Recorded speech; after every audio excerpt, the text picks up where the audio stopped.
자, 실가 시간입니다. 오늘 교과서 20쪽에서 21쪽이에요.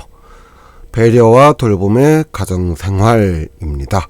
자, 오늘 배울 내용은 가족 구성원 간의 배려와 돌봄이 필요한 이유에 대해서 알아보고 조금 더 나가서 배려와 돌봄을 실천해보는 방법에 대해서 알아보도록 하겠습니다. 오늘 배울 주제는 서로 배려하고 돌보는 가족이에요. 그렇다면은 먼저 배려가 무엇인지 알아봐야 되겠죠? 우리 교과서 20쪽 척척이의 용어 설명을 보도록 하겠습니다. 자, 배려라고 하는 것은요, 다른 사람을 도와주거나 보살펴 주려고 마음을 쓰는 것. 그런데 마음을 쓰는 것에서 조금 더 나가서 실천을 하는 것까지, 그것이 배려입니다. 다른 사람을 도와주거나 보살펴 주려고 마음을 쓰는 것이 배려다. 그렇게 이해를 하면 되겠어요. 그런데요, 다른 사람도 아니고 가족인데 가족 간의 배려와 돌봄이 필요하다. 뭐 어찌 보면 당연한 것 같지만 그걸 굳이 배워야 하나요? 뭐 그렇게 생각할 수 있어요. 맞아요.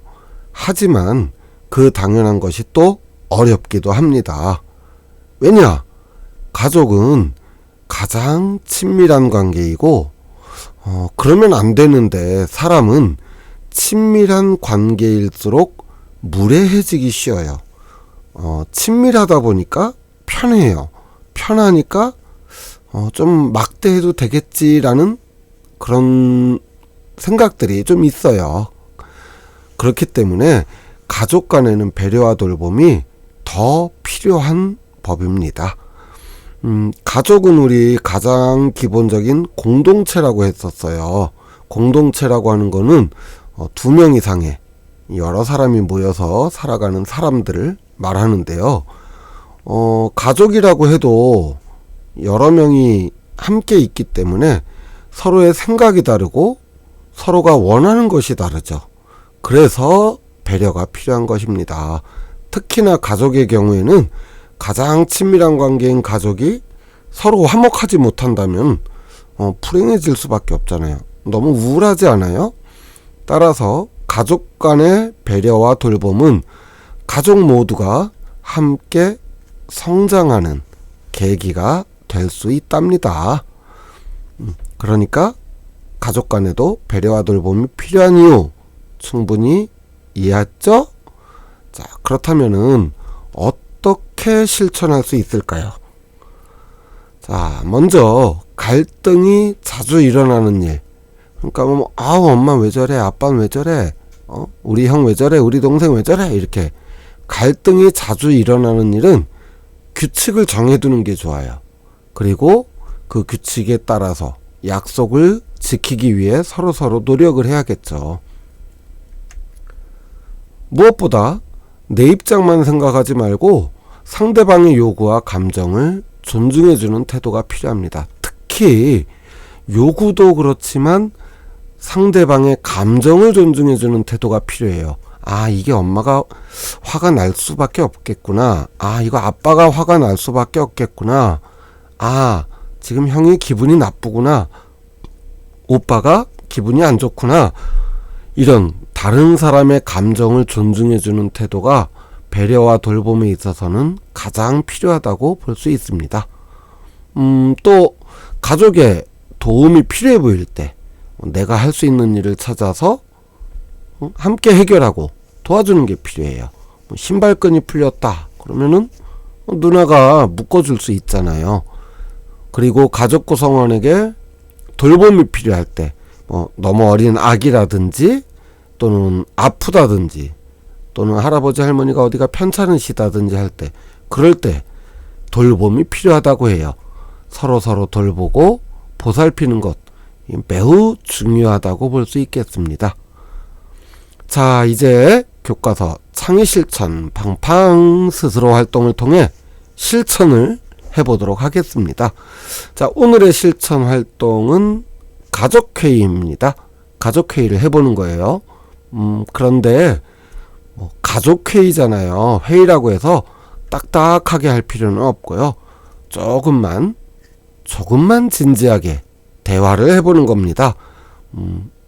너무 좀 편하게 얘기하는 것도 물론 필요하지만요. 그래도 좀 진지할 땐 진지할 수 있어야 돼요. 자, 그런데 생뚱맞게 갑자기 가족 회의를 해보세요. 진지하게 대화를 해보세요. 이러면은 할 게 없죠. 그래서 선생님이 팁을 하나 알려드리겠습니다. 꼭 이래야 된다라는 건 아닌데 한 번쯤은 가족 간에 실천을 해보면 좋을 것 같아요. 어떤 목록을 만들어 보는 거예요. 대화를 통해서 서로 목록을 만들어도 좋고요. 목록을 만든 다음에 그것을 가지고 대화를 한다면은 조금 더 어색하지 않게 대화를 할 수 있을 것 같아요. 자, 그럼 어떤 목록을 만드느냐? 나는 이럴 때 사랑받는다고 느껴요. 나는 이럴 때는 내가 존중받지 못하는 것 같아요. 사랑받지 못하는 것 같아요. 이런 것들을 하나하나 한번 적어보세요. 두 가지로 나눠서. 그리고 가족들끼리 서로 그것을 나누어 보면서 너는 이럴 때 사랑받는다고 느끼는구나. 너는 이럴 때 존중받지 못한다는 느낌을 받는구나. 이렇게요. 자, 그런데 목록을 작성할 때 주의할 점이 있어요. 서로를 비난하거나 공격하는 말이 아니라 철저하게 너의 그런 행동이 또는 엄마의 그런 행동이 또는 그런 말들이 나에게는 어떤 느낌을 준다.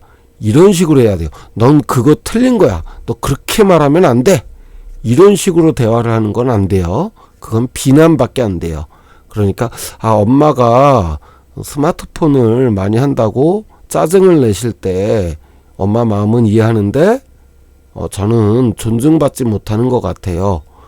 스마트폰 얼마나 했니? 라고 부드럽게 물어봐 주셨으면 좋겠어요. 라든지 이런 식으로 내 감정을 그대로 드러내는 그런 리스트를 작성을 한번 해보는 겁니다.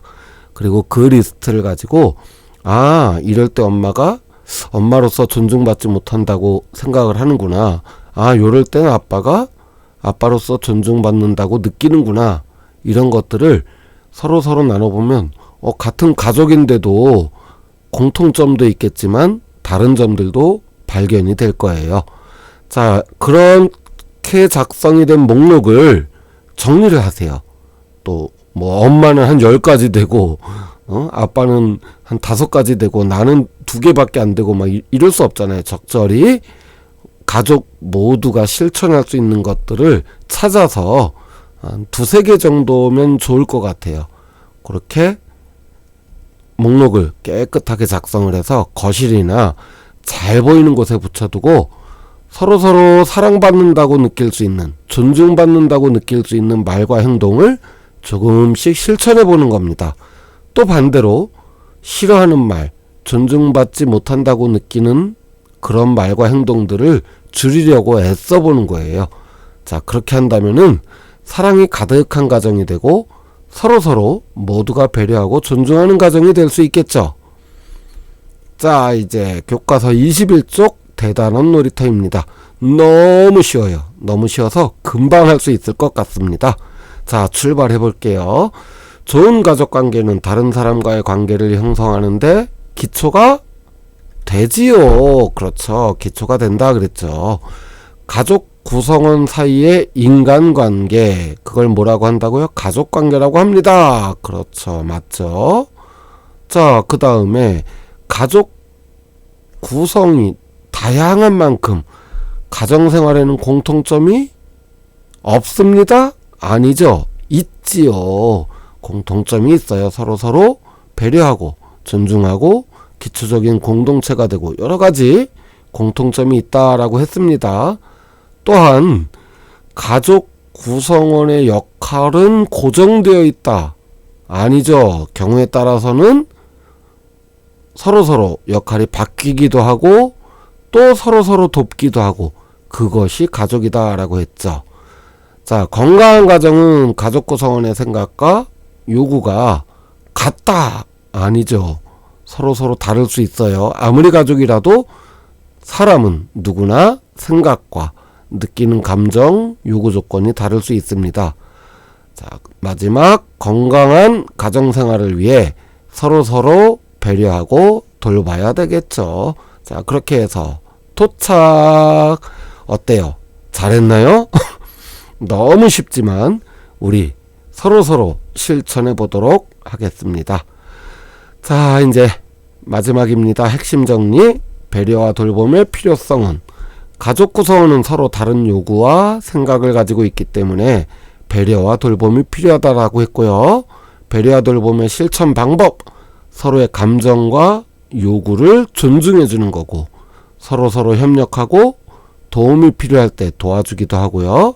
가족 간의 규칙을 만들어서 그 규칙을 지키려고 노력을 한다라는 것이겠습니다. 자, 이렇게 해서 실과 첫째 마당이 끝이 났어요. 다음 시간에는 둘째 마당, 이제 친환경 농업에 대해서 배워보도록 하겠습니다. 자, 오늘 공부 여기서 마칠게요. 수고하셨습니다. 뿅.